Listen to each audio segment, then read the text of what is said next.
لە قۆناغی نەشەڕ نەئاشتی ئەمریکا و ئێران لە ململانێ و هەڕەشە لە یەکدی بەردەوامن.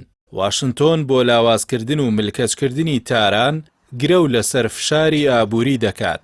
بەرپرسانی ئێرانیش ئەو هەنگاوە بە شکست خواردوو ناو دەبن و لەو بڕوایەدان بۆ وەستان لە دژی فشارەکانی ئەمریکا و پارێزگاری لە گەروی هورمز توانای پێویستیان هەیە. این هم دومین سیاست و سومین سیاستی که امریکایی‌ها دنبال می‌کنند. عەمید محەممەد ئەکرەمینیا وتەبێژی سوپای ئێران وتی استراتیژی سەربازی ئێران لە کاتی جەنگدا لە بەرگریەوە بۆ هێرش گۆڕاوە. ئەو استراتیژیەش بەمانای هێرشی پێشوەختە بۆ سەر دوژمن نایەت، بەڵام دەست بەجێ وەڵامی هەر کردەوەیەکی دوژمنکارانە دەدەنەوە کە لە هێرشەکە فراوانتر بێت.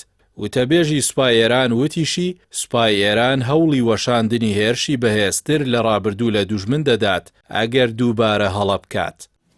در پایان از همه پژوهشگران کارشناسان وزارت امور لای خۆشیەوە عەباس عەراقچی وەزیری دەرەوەی ئێران ڕایگەیاند کە گەمار و ئابووریەکانی ئەمریکا بۆ سەر وڵاتەکەی مەحکوومن بە شکست و ئەزمونە مێژوویەکانیش گەواهی ئەم ڕاستیە دەدەن.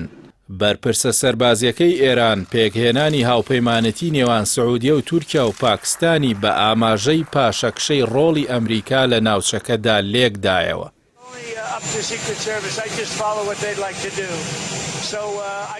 لای خۆیەوە دۆناڵد ترامپ سەرۆکی ئەمریکا ئاشکرای کرد کە چاودێری وردی بارودۆخەکە دەکەن و هێشتاش بژاردە سەربازیەکان لە یەکلاکردنەوەی پرسی ئێراندا کراون.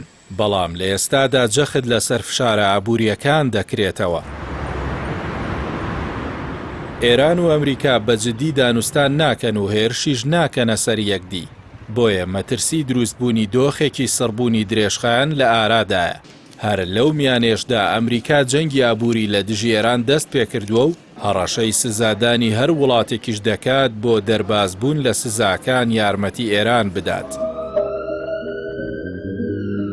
ئێران لە دوای تێپەڕاندنی شۆکی یەکەمی جەنگ ڕەتی دەکاتەوە سازش بکات و سوورە لەسەر داواکاریەکانی و گەروی هورمزی کردووەتە چەکێک و کارتێکی فشار لە دانوستانەکاندا، چونکە داخستنی گەروەکە شڵەژان و پشێوی لە بازاڕەکانی وزە دروست کردووە و بەو هۆیەشەوە کاریگەری گەورەی لەسەر گرانبوونی نرخی کاڵاوشتومەک لەسەر تاسەری جیهاندا داناوە.